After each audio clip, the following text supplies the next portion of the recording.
Hi Holly, so I've looked over your lesson plan and here's my feedback. This lesson plan is really well done. I think it's nicely aligned and I think you've done a really good job of setting up one of these main questions that you're going to overarch for the entire text, right? By kind of, pushing them into wrestling with these really hard questions. And, and by the time they're sophomores in high school, I think that they're really ready to wrestle with these questions. Let me show you some particular areas I really liked. And then one piece I was sort of thinking about pushing you on with the transition into the text. That's one of my things. I'm kind of big on transitions.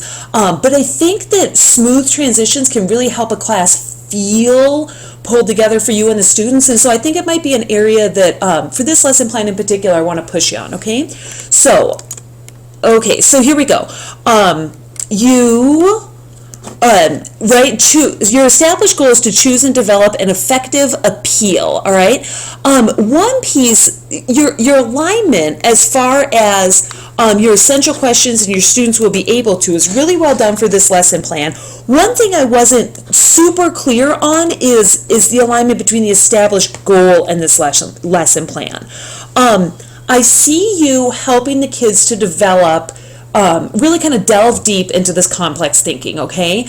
But when you have them write their paragraph, that might be the place where you want to pepper in some information, some reminders, something like that about what effective appeals are, especially because you're having them write, somewhat of an argumentative paragraph, state your opinion and defend it kind of a thing.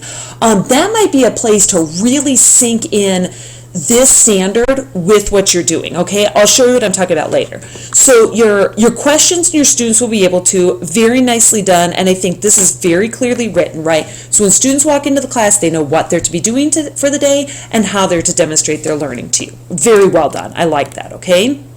All right. So we saw your hook in class the other day, and that was really good, very interesting. I loved your really purposeful narrative that had this back and forth with the questions, right? So you talk about it mildly, throw some opinions out. Okay, let me up the ante a little bit. Now what do you think? Ooh, well, geez, up the ante again. I love that kind of flow you had where it goes back and forth between the story, the questioning, the story, the questioning. That was really beautiful. Very well done here, okay? Let's move into the independent practice, okay? So here's where you have, all right, what I'd like you to do now is take out a blank sheet of paper, write a paragraph saying what you think the answer to the essential question is, okay? I'm going to be collecting it. It needs to be a formal paragraph, correct punctuation. And here you have, use an example or of some evidence from your notes to make your paragraph stronger. That is the closest connection I see between the standard and the direct instruction for the day, but I wonder if you couldn't push a little bit further by saying to them, okay, we've done a lot of thinking, we've taken a lot of notes, now I want you guys to state your opinion and defend it strongly. And right there, okay, right here, that's when you say to them, so guys, when I'm asking you to state an opinion, defend it strongly, really, what kind of a paragraph am I asking you for? Oh, persuasive or argumentative. Excellent. So when we're creating persuasive or argumentative writing, we want to make sure that we're looking at our claim data warrant. The claim comes from you, right? X is the answer to the question. I want the data or your evidence to come from your notes, right? They're either hypothetical situations or personal situations you experienced. But the real kicker is in the warrant. How is it that you really convince your audience that the example you provided, that the claim you stated is the most convincing claim? Remember, we've got warrants of ethos, pathos, and logos, right?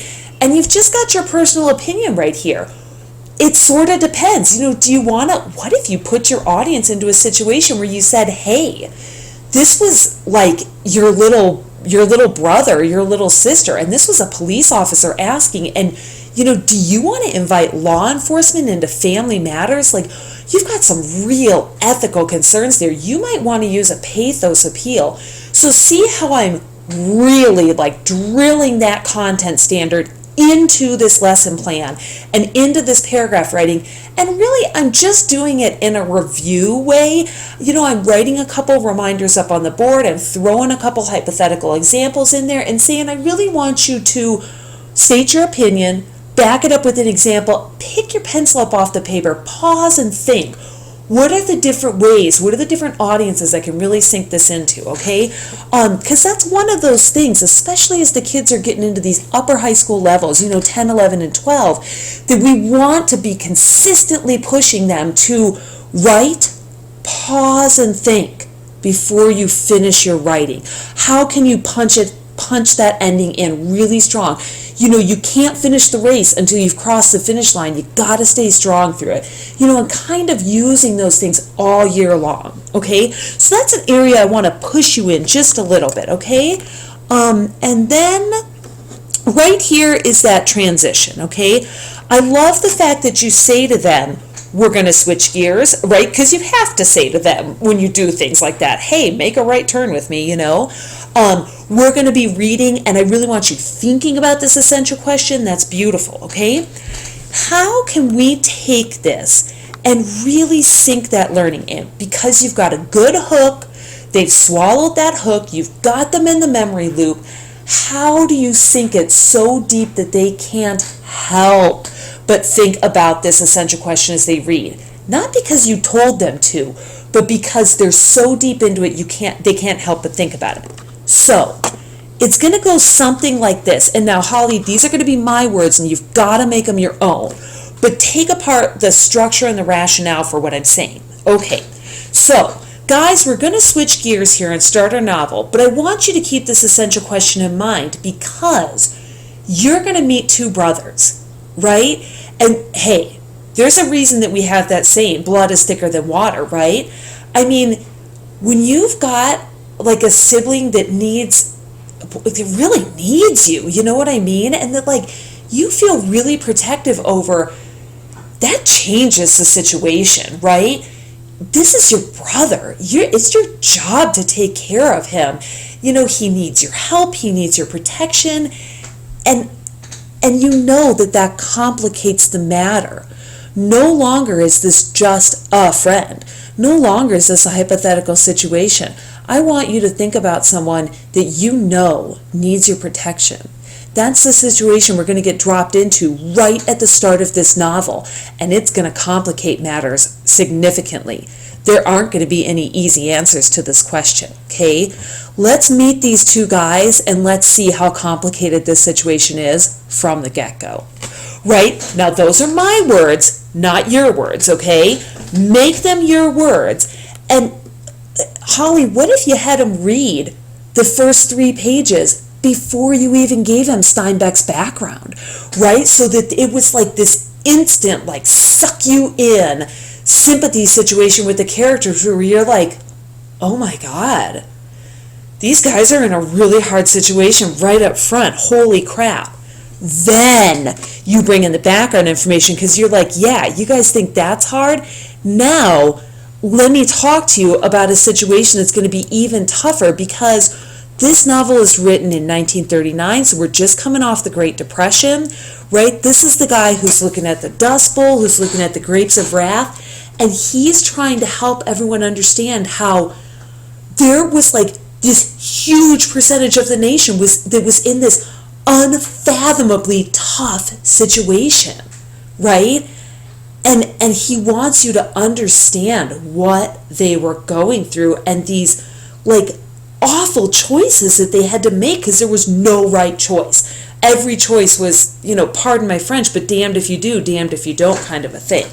Okay, so look at the structure of what I did and look at how I took that memory loop. I sunk that hook in really hard.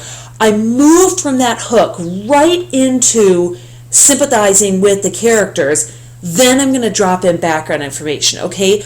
Look at my structure, look at my rationale, and make them your words, okay?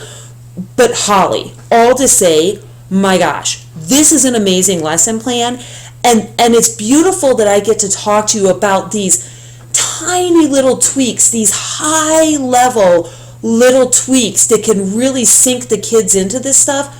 And I get to talk to you about this because this is so well structured. This is so well scaffolded.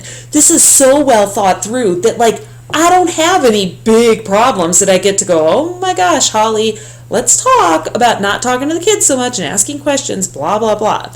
I love it.